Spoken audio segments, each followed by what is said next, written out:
Hello students, आज हम कक्षा 10वीं के विज्ञान और प्रौद्योगिकी भाग 2 में हमारा 6वां लेसन चल रहा था प्राणियों का वर्गीकरण। आज हम पढ़ेंगे संपृष्ठ रज्जु प्राणी संघ, ठीक है, फाइलम कॉर्डेटा। इन प्राणियों के शरीर को आधार देने वाला पृष्ठ रज्जु होता है। सभी पृष्ठ रज्जु प्राणी को एक ही संघ में समाविष्ट किया जाता है। ये हम लोग पढ़े हैं, स्टार्टिंग का वीडियो, पहले वीडियो में बताया गया था। पृष्ठरज्जु प्राणी संघ को 3 उपसंघ में इसका वर्गीकरण किया गया और ये 3 उपसंघ को भी आगे वर्गीकरण किया गया। तो यहाँ पर अभी हम लोग उसके बारे में पढ़ेंगे। तो देखो, इनका शरीर आधार देने वाला पृष्ठरज्जु होता है, एक ही संघ में समाविष्ट होता है, लेकिन इनको 3 उपसंघ में इनका वर्गीकरण किया गया है। पृष्ठरज्जु प्राणी संघ के महत्वपूर्ण लक्षण क्या हैं, इनके लक्षण क्या क्या हैं? एक, पहला, विकास अवस्था के दौरान किसी न किसी अवस्था में शरीर में मेरुदंड पाया जाता है। जब इनके विकास अवस्था के दौरान किसी न किसी अवस्था में इनमें जो है मेरुदंड पाया जाता है।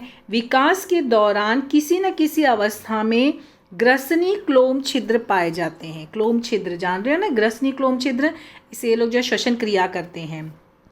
मेरुरज्जु एक ही होकर पृष्ठतल पर और नलिका जैसे खोखला होता है। जो मेरुरज्जु होता है वो एक ही होता है पृष्ठतल पर और नलिका इस पे, और वो खोखला होता है। और हृदय जो होता है वो शरीर के अधर तल में पाया जाता है। इनका जो हृदय होता है वो अधर तल में, यानी मेरुरज्जु है वो पृष्ठतल पर या नलिका पे, लेकिन खोखला है। इनमें जो किसी न किसी अवस्था में क्लोम छिद्र होता है और इनमें किसी न किसी अवस्था में मेरुदंड पाया जाता है। ये इनके मुख्य महत्वपूर्ण लक्षण हैं। अब यहाँ पे देखो, इनके उपसंघ जो है, पहला उपसंघ यहाँ पर है पुच्छ संपृष्ठ रज्जु प्राणी या कंचुक युक्त बाह्य कवचधारी प्राणी। ये उपसंघ है। ध्यान देना, नाम, एक एक नाम ध्यान से, तुम्हें जो है बहुत इम्पॉर्टेंट चैप्टर है। इसमें से प्रैक्टिकल्स भी बहुत सारे हैं। इसमें से तुम्हें जो है एग्ज़ाम में बहुत कुछ पूछे जाएंगे। तो ये उपसंघ है, संपृष्ठ रज्जु प्राणी के उपसंघ। जो अभी उपसंघ हम पढ़ेंगे ना, 3 उपसंघ है। तो पहला उपसंघ क्या है? पुच्छ संपृष्ठ रज्जु प्राणी या कंचुक युक्त बाह्य कवचधारी प्राणी। ये प्राणी समुद्रवासी होते, समुद्र में रहते हैं। इनका शरीर कंचुक, इस चर्म जैसे आवरण में आच्छादित होता, आच्छादित यानी घिरा होता है, ठीक है। फिर इनकी झल्लियाँ अर्भक स्वतंत्र रूप में तैरती हैं और इनको केवल पूंछ वाले भाग में ही पृष्ठरज्जु होता है। जो इनका पूंछ वाला भाग है सिर्फ वहीं पृष्ठरज्जु, इसलिए इन्हें पुच्छ संपृष्ठरज्जु प्राणी कहते हैं। देखो, कारण बताओ में बहुत से क्वेश्चंस है, ये चैप्टर में बहुत से क्वेश्चंस कारण बताओ में मिलेंगे। इसके लिए हर एक लाइन पढ़ना है, रीडिंग बहुत ज़रूरी है। फिर सागर तल में स्थिर होने के बाद झिल्लियों का रूपांतरण स्थानबद्ध प्रौढ़ अवस्था में होता है। ये प्राणी सामान्यतः उभयलिंगी होते हैं। उदाहरण दिया हुआ है, ये सब उदाहरण तुम्हें ध्यान से, ठीक है।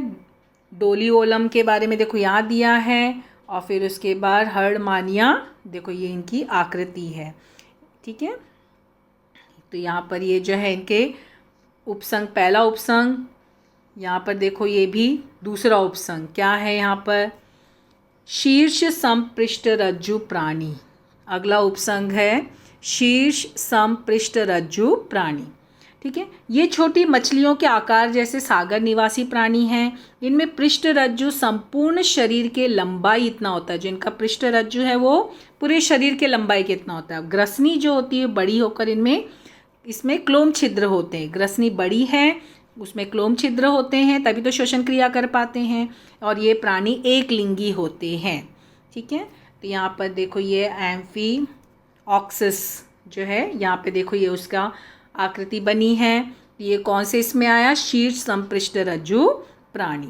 ये इनकी विशेषताएं हैं, ठीक है। ये सब चीज़ों का ध्यान देना। ये उसका जो यकृत है, ये आंत है, आंत यानी इंटेस्टाइन, यकृत यानी लीवर, ठीक है। ये पृष्ठ रज्जु है, इसका पृष्ठ रज्जु देखा ना, शरीर के पूरे लंबाई के इतना होता है। ये मज्जा तंतु है, ये क्लोम छिद्र होते हैं यहाँ से, तो यहाँ श्वसन क्रिया करते हैं, ठीक है। ज्ञानेंद्रियाँ हैं यहाँ पे, स्नायु आदि खंड, और ये गुदा द्वार है। तो इस तरह से दूसरा उपसंघ हुआ। तीसरा उपसंघ देखो यहाँ पर क्या है, तीसरा ऑप्शन शीर्ष पृष्ठ रज्जु प्राणी। इन प्राणियों में पृष्ठ रज्जु नष्ट होकर उसके स्थान पर मेरुदंड विकसित होता है। मतलब यहाँ पर अब पृष्ठ रज्जु नष्ट हो गया है और क्या है, मेरुदंड विकसित हो गया। इनका सिर पूर्ण रूप से विकसित होता है, इनका सिर जो होता है पूरी तरह से विकसित होता है। मस्तिष्क करोटी में सुरक्षित होता है। मस्तिष्क जो होता है वो किस में सुरक्षित है, करोटी में। जैसे हमारा जो है देखो मस्तिष्क हमारा कंकाल जो कपाल में है ना, कपाल में सुरक्षित रहता है, ऐसे इनका करोटी में सुरक्षित होता है। अंत कंकाल कास्तिमय अथवा अस्थिमय होता है। ठीक है, तो ये जो है इनका। फिर कुछ संपृष्ठ रज्जु प्राणी जबड़े रहित होते हैं, इनमें जबड़ा नहीं होता, मतलब जबड़े रहित होते हैं। और कुछ प्राणी में जबड़े होते हैं, मतलब किसी में जबड़ा होता है, किसी में जबड़ा नहीं होता है। जबड़ा जानते हो ना, तुम्हारे भी शरीर में जबड़ा है। तो इस तरह से हमारा जो ये संपृष्ठ रज्जु प्राणी संघ का जो है वीडियो, उपसंघ के 3 उपसंघ के बारे में हम लोग पढ़े। बाकी उपसंघ को भी आगे वर्गीकरण किया गया, उसके बारे में हम लोग अगले वीडियो में देखेंगे। Thank you.